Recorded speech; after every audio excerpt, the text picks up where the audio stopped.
Bienvenue à vous tous. Donc, moi, c'est la médecine chinoise et ses outils thérapeutiques. Première des choses, il faut savoir que la médecine chinoise, c'est une médecine reconnue par l'OMS. Ce n'est pas quelque chose de nouveau.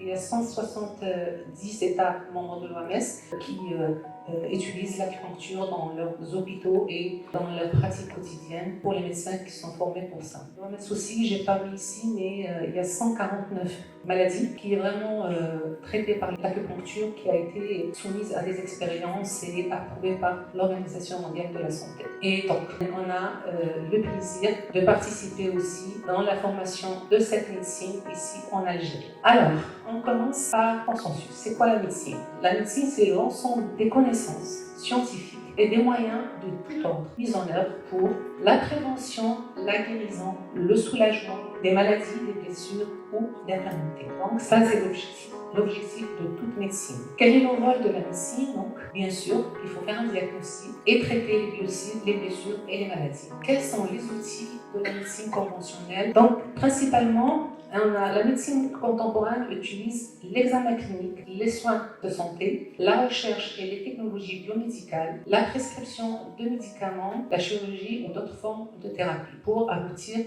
aux objectifs qu'on a. Existe-t-il plusieurs médecines?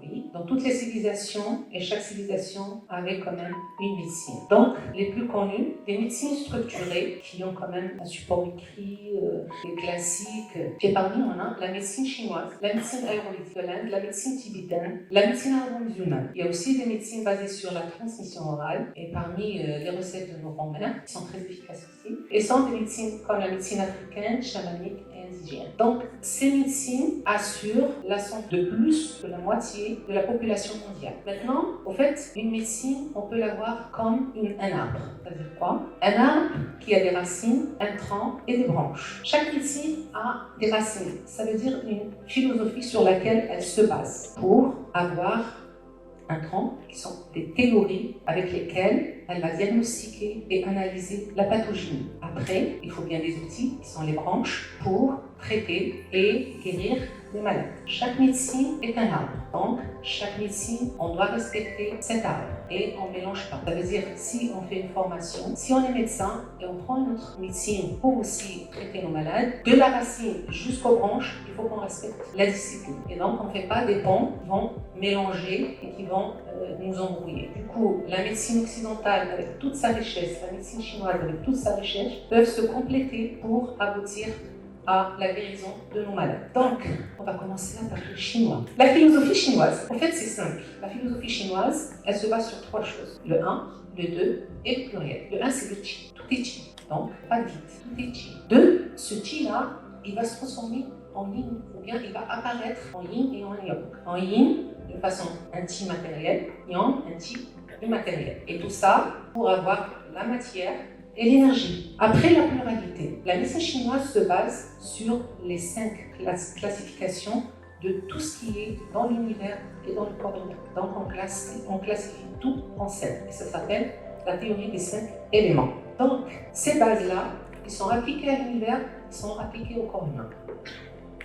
À l'univers, l'unicité, le qi, c'est le qi cosmique. Tout ce qu'il y a dans l'univers comme étoiles, les lézards, tout, nous, on est du qi. Après la dualité, c'est pareil. Donc, c'est l'expression matérielle et immatérielle de tout ce qui est dans l'univers, le yin et le yang. Et après la pluralité, pareil, je réexplique, c'est la classification de tous ces éléments de l'univers en 5. Comment on a abouti à ça? En médecine chinoise et dans les classiques, on dit qu'on a beaucoup observé la nature. C'est la nature qui nous a orientés sur ça. Et on nous a, c'est-à-dire il y a tellement de cohérence, tellement d'organisation dans la nature qui a fait aboutir pendant des siècles et des siècles des personnes vers cette théorie. Donc, on va dire alors que les mêmes lois qui gèrent le macrocosme gèrent le microcosme. Et le microcosme, c'est nous. Alors, pour revenir par rapport à qu'est-ce que ça fait ces théories dans la nature, c'est à travers ça qu'on va par exemple classer les caractéristiques des saisons pour chaque année. Ça donne aussi les caractéristiques et les profils selon par exemple la date de naissance. Parce que nous, chacun de nous a une énergie prédominante et selon la date de sa naissance, on peut avoir l'énergie prédominante dans le corps. Ça nous aide aussi dans le diagnostic à orienter aussi notre principe de traitement. Donc on respecte chaque personne et une entité spéciale. Oui. Donc dans l'univers, on a dit, on utilise ça pour expliquer beaucoup de phénomènes et on a un calendrier aussi chinois qui est très intéressant, mais ce n'est pas le lieu de développer ça. Revenons à la philosophie chinoise pour l'homme. Donc pareil, l'unicité, la dualité, la pluralité. L'unicité, ça sera le Qi qui est dans le corps humain, qui va être développé par Dr Julie Lambert. La dualité, le yin et le yang, il s'exprime dans le corps humain par les méridiens.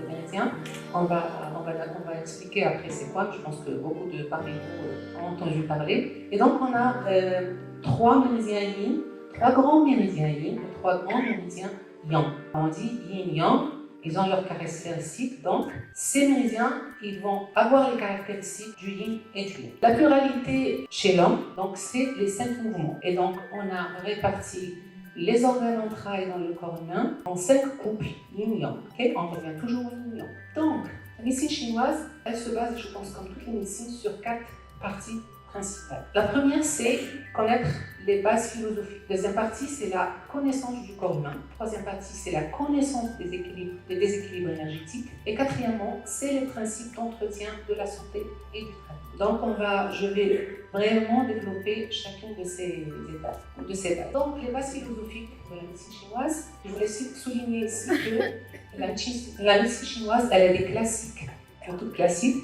Celui qui est vraiment protégé par l'UNESCO et qui est le plus ancien presque, c'est le Huangdi Naijing. Là, il y a vraiment beaucoup de... C'est la base. C'est de ce classique qu'on a développé plein de théories et qui est très étudié actuellement. Encore et encore, on fait sortir de richesse et beaucoup de choses de ce livre-là. Donc, elle se base aussi sur plusieurs théories, comme l'a dit, selon, tout le temps, il y avait des écoles qui étudiaient le Neijing et qui sortaient des théories. Les théories qu'on peut retenir, il y en a beaucoup, mais vraiment principalement avec lesquelles on travaille. La théorie 5 mouvements, ou les 5 éléments. La théorie de Qi. Bon, j'ai rajouté son liquide organique, mais retenez la théorie de Qi et la théorie des méridiens. La théorie, je commence par la théorie des 5 éléments. Comme je vous ai expliqué, tout est classifié par 5. Donc là, vous voyez, nous, on a les 5 organes qui sont classés au niveau par rapport aux 5 éléments, parce que chaque élément, il a des caractéristiques. Et donc, ces caractéristiques avec l'observation aussi coïncident avec les fonctions et la nature de chaque organe. Donc, on a le feu, la terre, le métal, le eau et le bois. Ces noms viennent de la nature. Donc, on garde en tête que la médecine chinoise est basée sur l'observation de la nature. Ça, c'est, on va dire, le classement et relation entre les 5 éléments. Et comme vous voyez en Asie, il y a beaucoup de classifications.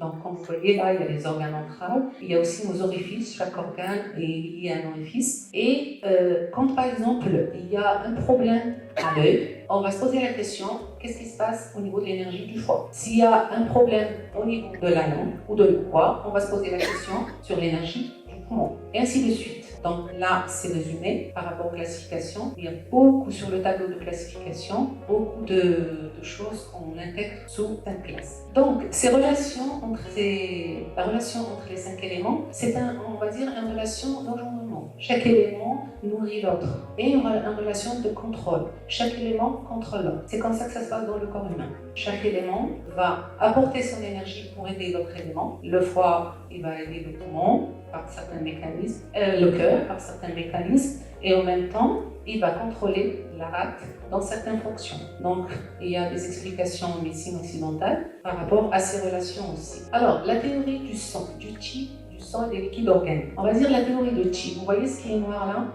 C'est le Qi. Mais il n'est pas, c'est pas le noir du vide, c'est le Qi qui englobe toutes les notions du yin et du yang et des classes dans lesquelles on va classifier tous les phénomènes de l'univers et dans le corps. Donc, il y a une interdépendance aussi du sang et des liquides organiques qui sont la partie yin dans le corps, avec la notion yin-yang et les 5 mouvements, et tout ça, c'est le Qi. Donc, ces notions d'interdépendance et ces relations, c'est la base pour qu'on comprenne après, et vous allez voir avec mes collègues et leur intervention, c'est la base pour comprendre qu'est-ce qui se passe dans le corps et de réfléchir par rapport à ces théories. On a la théorie des méridiens. Et donc, comme vous voyez là, j'ai pris le cœur. Les méridiens, c'est une structure. Et les méridiens, c'est une voie dans laquelle l'énergie, le sang, les liquides organiques circulent. Donc, il n'y a pas que le chi qui circule. Il y a aussi les liquides organiques et le sang qui circulent dans les méridiens. Vous aurez le plaisir de découvrir avec le Dr Mouzha aussi comment les méridiens, par exemple, tendineux musculaires, peut nous donner beaucoup d'informations sur l'état de santé. Pareil, ces méridiens, c'est une structure parce qu'il y a des méridiens en superficie et des méridiens en profondeur. Et donc, théorie de méridiens, il y a des maladies des méridiens avec leurs symptômes et leurs diagnostics. Là, c'est les 12 principaux méridiens, mais comme on a dit, il y a 3 lignes et 3 grands méridiens lignes, 3 grands méridiens et non. Mais comme vous voyez là, par exemple, l'estomac, il fait un grand méridien avec le grand intestin. La rate, il fait un grand méridien. La rate et le poumon, c'est des méridiens lignes. Donc, il faut un grand méridien. Et pareil, ainsi de suite. On a 6 grands méridiens qui correspondent aux 12 méridiens principaux des organes et des entrailles. Donc, connaître ça aussi, c'est très important pour les trajets. Dessus, il y a aussi les points d'acupuncture sur lesquels on va travailler et solliciter pour aboutir à notre principe de traitement et à notre résultat qu'on veut aboutir pour notre traitement. Comme vous voyez là, on a le méridien du poumon. J'aime bien cette vidéo parce que à travers le méridien principal, on va voir il y a des choses qui vont s'allumer, ça veut dire son interaction interne. Là, c'est le grand intestin et vous voyez qu'il a une interaction sur les dents, le grand intestin et l'estomac avec les méridiens profonds. On a le méridien de l'estomac avec son trajet. Là, c'est le trajet principal et par ses trajets aussi internes, il a une action sur l'intérieur du corps. Là, on a le méridien de la rate, vous voyez. Donc là, il va monter, on a une action sur la vessie, sur le système digestif et les yeux. On a le cœur. Voilà. Donc, ça va, le méridien, il va aussi être en relation avec son organe ou son entraille. Et il va agir aussi sur les structures internes du corps et sur la superficie, les muscles, la peau et les orifices. Donc là, on a la vessie, aussi, le méridien le plus long, 67 points. On a 365 points qui sont des points d'acupuncture sur le corps. Et si on va dire, ça correspond quand même à 365 jours. Et on a 12 méridiens qui correspondent aussi à 12 mois de l'année. Ça aussi, c'est des correspondances. Et donc là, on est sur le maître-cœur, qui est l'enveloppe du cœur. Et donc, on a 2 méridiens qui sont aussi des méridiens fonctionnels. Et là, on est sur le grand intestin. On est sur la bébé, la vessie pubière. Un trajet là où on peut avoir des problèmes de sciatique, comme la vessie aussi. Et là on a le foie, avec le grand intestin, le diaphragme. Donc, par rapport à ces trajets, vous voyez, là où les méridiens passent, que ce soit en profondeur ou en superficie, s'il y a un déséquilibre énergétique, on va avoir des maladies. Ça, on appelle ça la théorie des méridiens. Donc, les méridiens, ils ont leurs maladies. Donc, on passe troisièmement à la connaissance du déséquilibre énergétique. On étudie quels sont les facteurs qui déclenchent la maladie. On appelle le chi pervers. Donc, on les classifie dans facteurs externes, qui sont les 6 climats, les épidémies. On a les facteurs internes, qui sont les 7 émotions, ça va se développer après par Julie. On a des facteurs ni externes ni internes, donc comme l'environnement, dans lequel une erreur médicale, prise de médicaments inappropriés ou des accidents. Donc ces facteurs en excès perturbent l'équilibre et causent la maladie. L'équilibre de l'énergie, bien sûr. On a la pathogénie. La pathogénie, elle a donc les facteurs déclenchants, il y a aussi les causes. En médecine traditionnelle chinoise, lorsqu'on fait référence à la pathogénie, donc on a 3 grandes causes. Là, on va dire qu'il y a une perturbation qui est l'expression de la lutte entre le chi vital, c'est l'énergie pure défensive qui est dans notre corps, et contre avec le pervers, avec ce facteur qui vient perturber le corps. On a aussi une pathogénie qui vient du déséquilibre entre le yin et le yang. Il faut savoir que la partie matérielle et immatérielle dans le corps, elle est régie par une harmonie, par un certain équilibre. Si cet équilibre n'est pas respecté à cause des facteurs perturbants externes et internes, comme on a cité, il y aura un déséquilibre entre le yin et le yang. Il y aura aussi quelques exemples plus de développement avec nos sujets. Donc le dysfonctionnement de chi, de sang et des hello.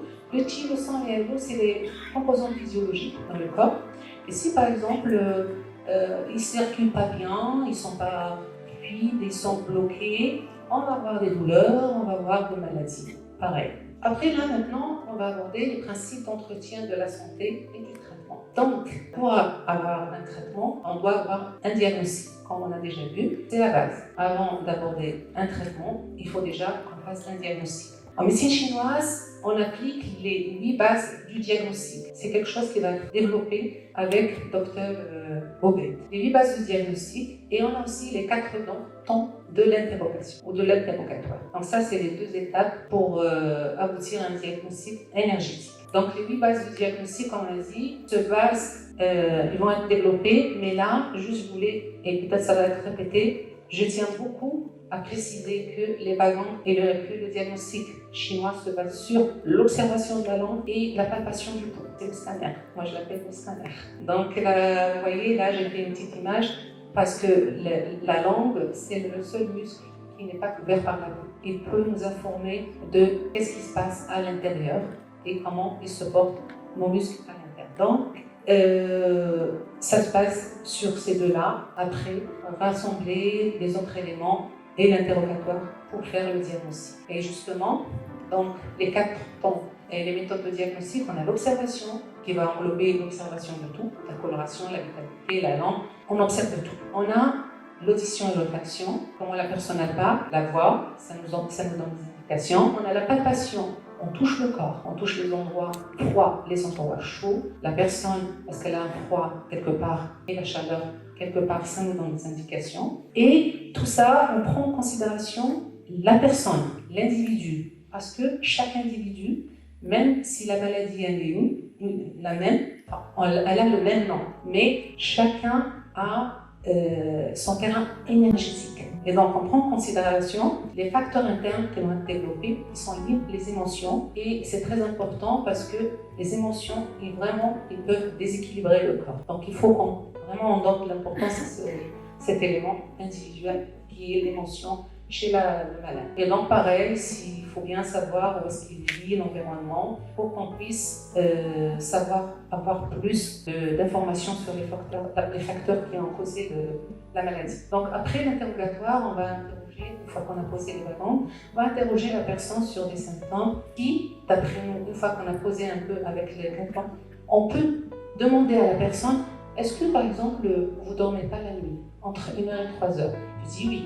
Et on commence à dire au malade des choses qui va te dire, mais comment tu sais ça? Mais j'ai pas parlé de ça. Et c'est parce que si on tombe sur le diagnostic, on a directement comment ce déséquilibre peut se manifester. On peut dire au malade qu'il a ça, parce que c'est une science et que c'est basé sur des choses vraiment solides et sur plan pratique. On est étonné comment cette médecine est capable de nous délivrer beaucoup de secrets. Donc l'action thérapeutique, c'est la stratégie et les principes de traitement, choix d'outils, les réglementations. Donc les principes d'entretien de la santé et du traitement, on a le choix des outils thérapeutiques selon le diagnostic. Les outils thérapeutiques, on a 5 branches dans la médecine chinoise. On est arrivé aux branches. On était aux racines, la philosophie, on a fait le tronc de théorie, et là on arrive aux branches, qui sont les 7 branches, les 5 aussi. En médecine chinoise, on a l'acupuncture et la moxibution. Je pense que vous connaissez l'acupuncture et la moxibution moins. La moxibution, c'est l'armoise, il y a des spécificités thérapeutiques et qu'on utilise quand on a le froid dans le corps. La tuna, c'est le massage thérapeutique, la pharmacopée, la diététique et le qigong. Donc l'acupuncture, je pense que pas mal de vous la connaissent, c'est un acte de stimulation du corps humain au moyen d'aiguilles dans le but d'améliorer la santé et de soulager la douleur. Donc on va combiner, après avoir posé notre diagnostic, on va choisir les points qui vont remettre le corps dans son équilibre. Parce que ces points, ils ont des fonctions et en les combinant, ils vont aboutir à la guérison. Grâce au point aussi d'acupuncture, un système de régulation de l'énergie qui peut naturellement être mobilisé se met en place. En fait, dans notre corps, il y a vraiment quelque chose de magnifique. Il y a de l'autorégulation et il y a ce qu'il faut pour qu'on guérisse. Donc ça, c'est quelque chose qu'il faut qu'on retienne. Notre corps, c'est pas une machine. Notre corps, c'est quelque chose de vivant qui se régénère. Donc quand on sait parler avec notre corps, il peut nous rendre la réponse. Il va nous dire « Merci, vous m'avez compris. C'est bon, je vais me mettre à travailler moi aussi pour aller mieux. » On a le tuina. Le tuina est une technique de massage énergétique. Donc principalement, on prend en considération les trajets des méridiens. C'est une thérapie au cœur de la philosophie, donc, comme l'acupuncture, et qui permet l'harmonisation du chi, l'énergie vitale. Ça veut dire qu'on va, à travers le tuina, remettre aussi la circulation du chi et l'harmoniser dans le corps. Et ça fait beaucoup de bien. Il peut guérir aussi beaucoup de maladies. On a la pharmacopée, c'est des herbes et des plantes qui sont choisies selon le trouble de la personne et de son profil. Donc, on donne une pharmacopée après avoir établi un diagnostic. On ne donne pas une pharmacopée sans comprendre la personne, qu'est-ce qu'elle a. Donc, chaque diagnostic est lié à sa pharmaco. La pharmaco, c'est quelque chose qui a été utilisé depuis des décennies. C'est-à-dire les formules, ce n'est pas nous qui l'ont créé comme ça, c'est déjà dans des classiques et nous, on ne fait que redécouvrir. Donc, ils peuvent être utilisés et mélangés dans diverses recettes et formules. Et ces formules sont proposées maintenant dans les laboratoires sous forme de comprimés, de thé, de capsules, de patchs, des liquides ou des poudres. Donc, la diététique. La diététique, c'est la base. Normalement, la diététique, elle fait partie aussi des conseils qu'on va donner. La diététique, elle est très très importante parce que c'est ça la prévention. Il faut que quand même, c'est un outil, il faut qu'on parle et qu'on éveille nos malades et nous-mêmes, on s'éveille sur ce qu'on mange. Ce qu'on mange, c'est notre santé. Donc, les règles tiennent compte des deux natures yin-yang de tous les aliments. Ils ont une nature yin-yang, ils ont 5 saveurs. Et on revient, pareil, aux fondamentaux. Le yin, le yang et les 5 éléments.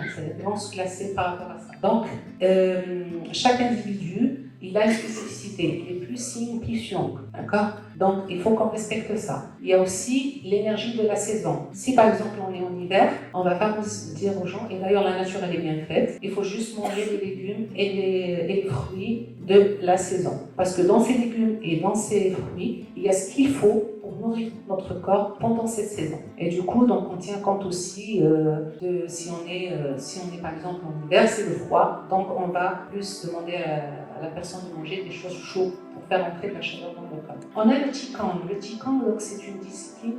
Au fait, on la propose comme de la gymnastique, comme maintenant c'est à la mode, on fait le qigong. Il faut savoir que le qigong, c'est un outil thérapeutique. Pareil, on associe le mouvement fluide, l'exercice respiratoire et la concentration d'esprit pour aboutir à la harmonie de circulation du qi dans le corps et guérir le corps. Donc, c'est un outil thérapeutique. Donc, la continuité, après avoir posé le diagnostic, utiliser les outils. Donc, on va être dans les conseils d'hygiène de la vie, la diététique, le sport et autres. On va suivre le malade parce que c'est pas de la magie, c'est la médecine chinoise, il faut le suivi. Et la maladie guérit en fur et à mesure, on répond au corps à chaque fois. Quand on fait un traitement, il va nous faire sortir aussi d'autres besoins et on accompagne le corps. Donc, il faut un suivi. Et puis après, très important, quand on n'a pas et quand il faut orienter vers un médecin spécialiste et aux urgences si besoin. Donc, au fait, tout ce que j'ai dit, c'est ce qu'on aborde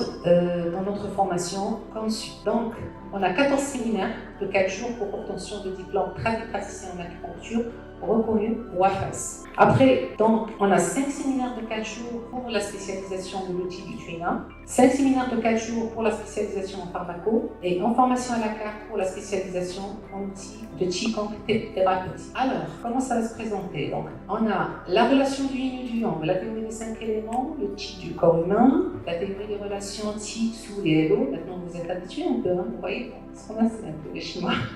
Les fonctions des organes entrailles. Donc ça, c'est les bases physiologiques qu'on va étudier. On a les cycles climatiques, donc les facteurs, les 7 passions ni, c'est-à-dire ni interne ni externe. Ça, c'est les pervers externes et internes, c'est-à-dire l'étiologie. Et donc, on a aussi l'étude du cou et de la langue pour commencer après à entamer la pathogénie. Donc, ça, c'est le programme. Ça, on l'aborde en 4 séminaires. Après, il y a un programme de 5 séminaires, là où on va étudier les 8 principes et leurs combinaisons. Donc, on va commencer à se former sur les bases diagnostiques. On va faire la connaissance et découvrir c'est quoi la pathogénie. Les 4 temps de diagnostic que je vous ai présentés réellement. Et ça, c'est des outils pour le diagnostic. Après, on va entamer les syndromes organe-entrailles, les syndromes complexes, les différentes théories pour le diagnostic. Théorie organe-entrailles. On a aussi le diagnostic par le TI, le SOU et les LO, la théorie des séquences méridiens, la théorie des 3 chauffeurs et la théorie des 4 couches. Vous allez, je pense, Fahima, tu vas aborder ça plus en détail. Et donc ça aussi, c'est des différentes théories pour le diagnostic. Après, bien sûr, il faut passer à la pratique. Et donc là, on va faire des dispensaires, on va commencer à fonctionner, à faire la solution et aussi compléter les lois énergétiques. Donc on va étudier les différentes lois énergétiques. On va aussi étudier profondément les méridiens avec toute la structure, les merveilleux vaisseaux, les voies énergétiques. Après, on a ce qu'on appelle les syndromes de vie. Ça, c'est les syndromes de douleur. Les syndromes Weyman, c'est les syndromes d'atrophie, les syndromes d'engourdissement. Ça, c'est pas des théories, mais c'est aussi des bases sur lesquelles on peut se poser pour mettre un diagnostic. Donc, il y a la gynécologie qu'on aborde aussi, l'hormothérapie et la diététique curative, c'est-à-dire les conseils diététiques selon le diagnostic. Et donc, tout ça, le programme de 5 séminaires. Et en total, on a 14 séminaires pour être un praticien très efficace dans son cabinet. Je serai très contente de vous avoir avec nous. Merci.